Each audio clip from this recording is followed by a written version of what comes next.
राखी का धागा भाई बहनों को अटूट प्यार और निश्चल भावनाओं के बंधन में बांधता है। आप सबने भी कल राखी जमकर बनाई होगी, रक्षाबंधन के त्यौहार को बनाया होगा।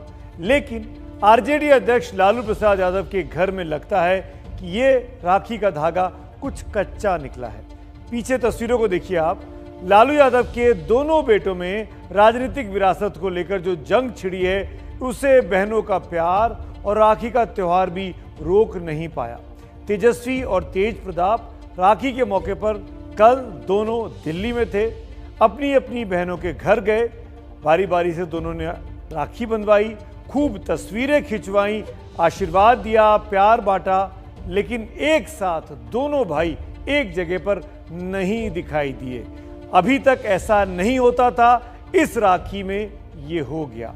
देखिए मेरे सहयोगी प्रकाश कुमार की एक्सक्लूसिव रिपोर्ट।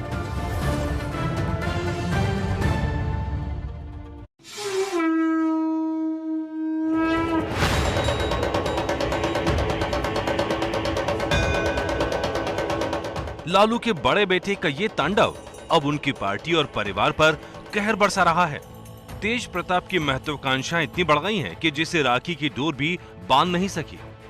राखी के दिन तेजस्वी अपनी चार बहनों के साथ दिखे, लेकिन दिल्ली में होकर भी तेजस्वी और तेज प्रताप की एक साथ तस्वीर नहीं दिखी। लालू की सबसे बड़ी बेटी मीसा ने तेजस्वी को राखी बांधी और भाई की पीठ पर हाथ रखा।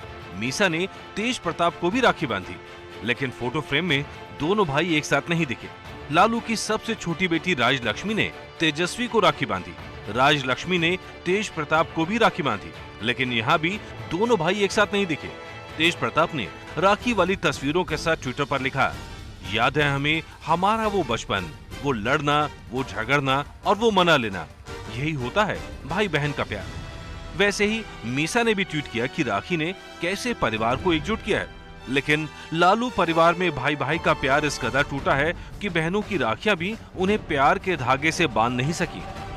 दूसरी जी, क्या तेज प्रताप जी को लेकर के लालू जी से कुछ बातचीत हुई है? आज तो रक्षाबंधन है और रक्षाबंधन तो खुशियों का त्योहार है।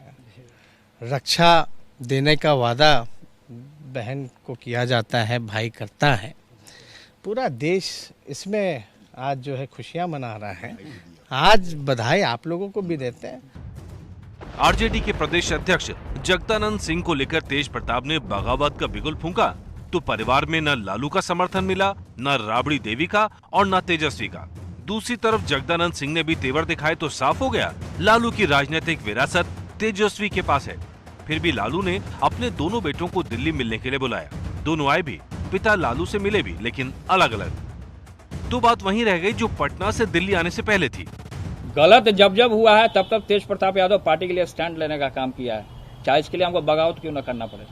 अगर गलत होगा तो गलत का मैं साथ नहीं दूंगा। बड़े भाई हैं तो अलग बात है, लेकिन पार्टी में सब लोगों को, माता पिता ने सब लोगों को तो ये एक बात जो जरूर सिखाई है, हम लोगों को संस्कार में माता पिता ने दिया है कि बड़ों की इज्जत करो, सम्मान करो और थोड़ा अनुशासन में भी रहो। लालू ने अपना राजनीतिक उत्तराधिकारी छोटे बेटे तेजस्वी को बनाया।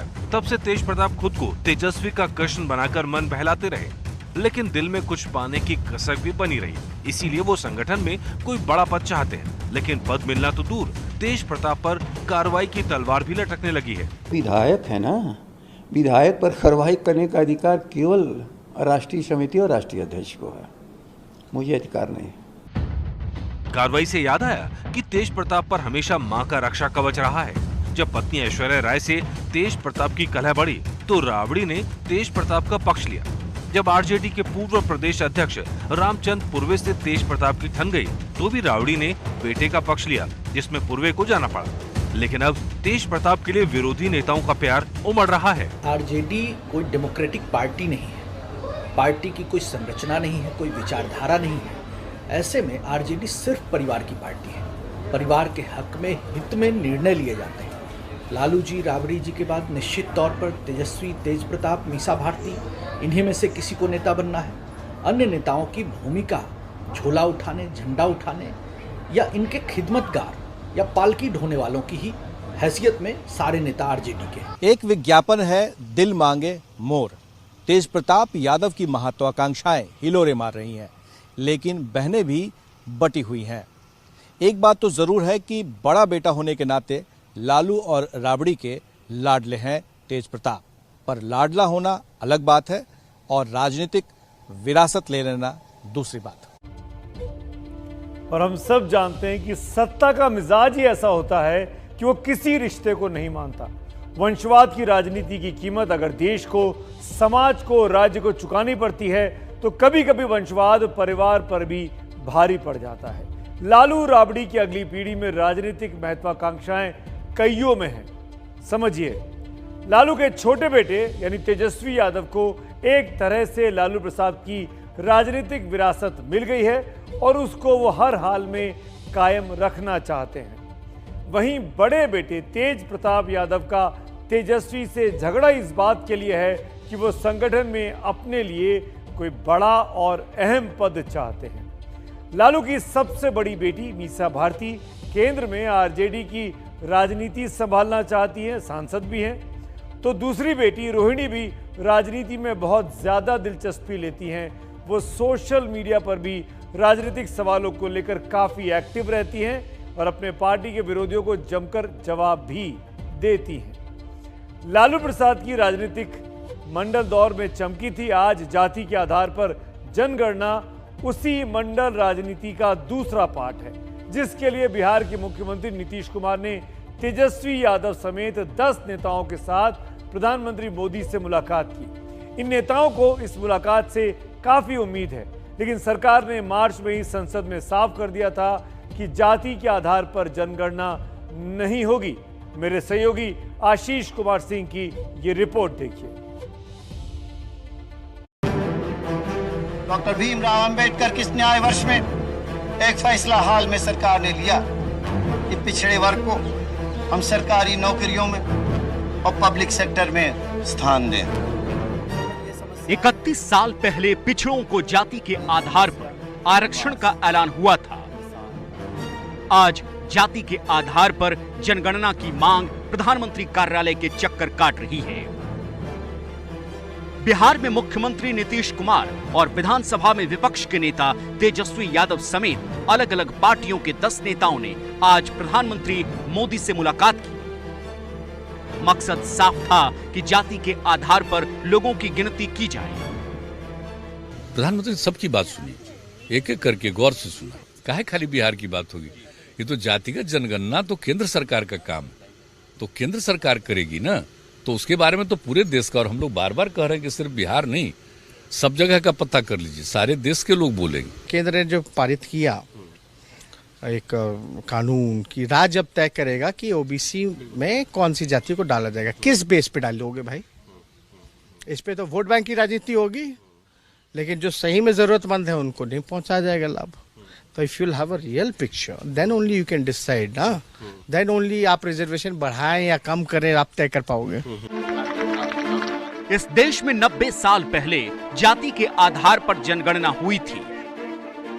आजाद हिंदुस्तान में इसकी मांग कई बार हुई, लेकिन जातिगत तनाव का हवाला देकर इसे टाला जाता रहा। अब समर्थक नेता यही कह रहे हैं कि जब धर्म के आधार पर माहौल नहीं बिगड़ता तो जाति पर क्यों बिगड़ेगा। लोग कहते हैं कि जाति जनगणना से जातिवाद फैलेगा, तब तो धर्म की भी गिनती नहीं होनी चाहिए। हिंदू, मुसलमान, सिख, जैन, जो भी लोग हैं, तब तो इनकी भी गिनती नहीं होनी चाहिए, जो भी रिलीजन किया है।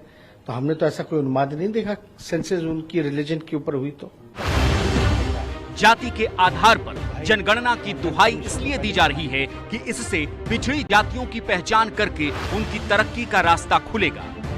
लेकिन सच्चाई ये है कि इससे जाति का वोट गणित भी साधा जा सकता है। अगर विकास और लोगों की जिंदगी में बेहतरी लाना इतना ही अहम होता तो देश में 22% आबादी गरीबी रेखा के नीचे गुजर बसर करने को मजबूर नहीं होती। शहरी इलाकों में करीब 14% लोगों को 2 जून की रोटी के लाले नहीं पड़ते। ग्रामीण इलाकों में हर चौथे आदमी की जिंदगी बेहाल नहीं होती। जिस यूपी बिहार में जातिगत जनगणना की मांग सबसे ज्यादा है, उसमें ही यानी बिहार में ही 34% लोग गरीबी रेखा के नीचे नहीं होते। वैसे ही उत्तर प्रदेश में भी 29% लोगों की जिंदगी गरीबी में नहीं घसीटती। एक अनुमान यही है कि देश में पिछड़े वर्ग में आने वाली जातियों की आबादी 52% है, लेकिन कई पार्टियों को लगता है कि ये आंकड़ा और ज्यादा हो सकता है। इसीलिए वो चाहते हैं कि जाति के नाम पर आबादी गिन ली जाए ताकि दूध का दूध और पानी का पानी हो जाए। हालांकि केंद्रीय गृह राज्य मंत्री नित्यानंद राय ने संसद में जवाब दिया था कि सरकार ने आजादी के बाद नीतिगत फैसले के तौर पर SC, ST के अतिरिक्त जातिवार जनगणना नहीं कराने का निर्णय लिया है। हाल ही में सरकार ने तय किया है कि राज्य सरकारें ये फैसला लेंगी कि कौन जाति OBC में आएगी या नहीं आएगी। नौकरियों की ये फांस भी जातिगत जनगणना की वजह बनी हुई है। कार्मिक मामलों की स्थायी समिति की रिपोर्ट के मुताबिक आज डाक विभाग में OBC की 61% सीटें खाली पड़ी हैं। रेलवे में 56%, रक्षा मंत्रालय में 81%, परमाणु ऊर्जा मंत्रालय में 84% पद खाली पड़े हैं। वैसे ही वित्तीय सेवाओं में 50%, शिक्षा मंत्रालय में 77%, गृह मंत्रालय में 50%, शहरी विकास मंत्रालय में 86% और राजस्व मंत्रालय में 59% नौकरियां खाली हैं। जाहिर है कि जातियों की गिनती को वोट की कसौटी पर भी कसा जाएगा और उस आधार पर तय होगा कि पिछड़े वर्ग के लिए खाली सीटों पर किन जातियों के उम्मीदवारों की उम्मीदें चमकेंगी। लेकिन इसका एक राजनीतिक पहलू भी है, OBC वोट का।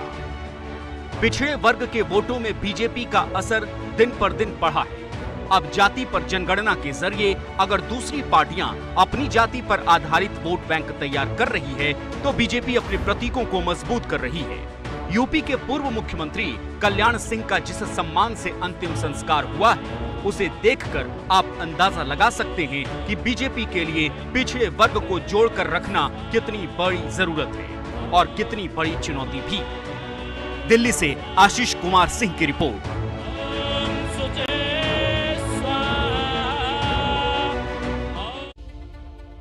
दरअसल सारा खेल OBC वोट को लेकर है, जिसका ट्रेंड पिछले 25 सालों में बहुत ज्यादा बदल चुका है। लोक नीति CSDS के मुताबिक 1996 में कांग्रेस को OBC का 25% वोट मिला था, जबकि बीजेपी को 19% और क्षेत्रीय दलों को 49% वोट उस वक्त मिला था।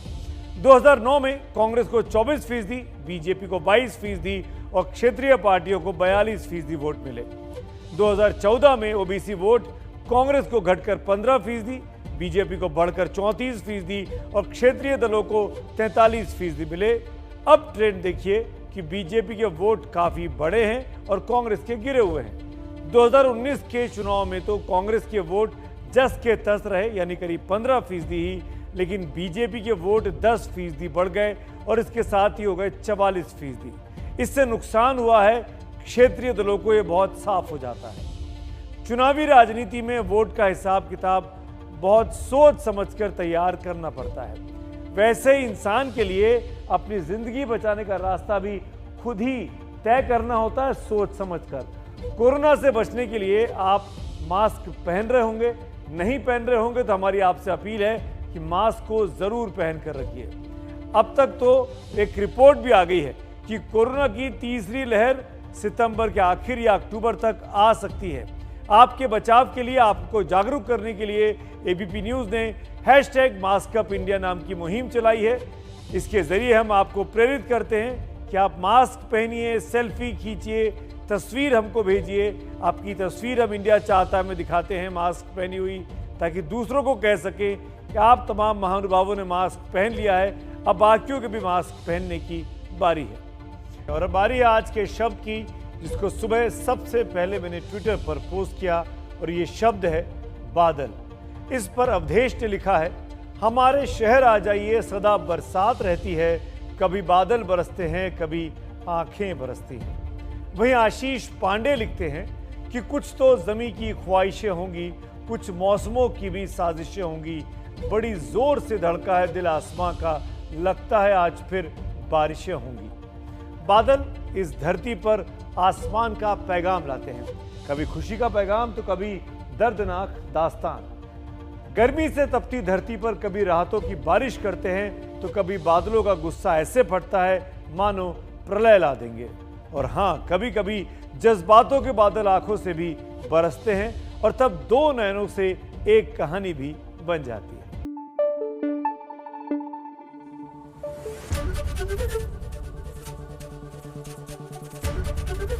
एबीपी न्यूज आपको रखे आगे।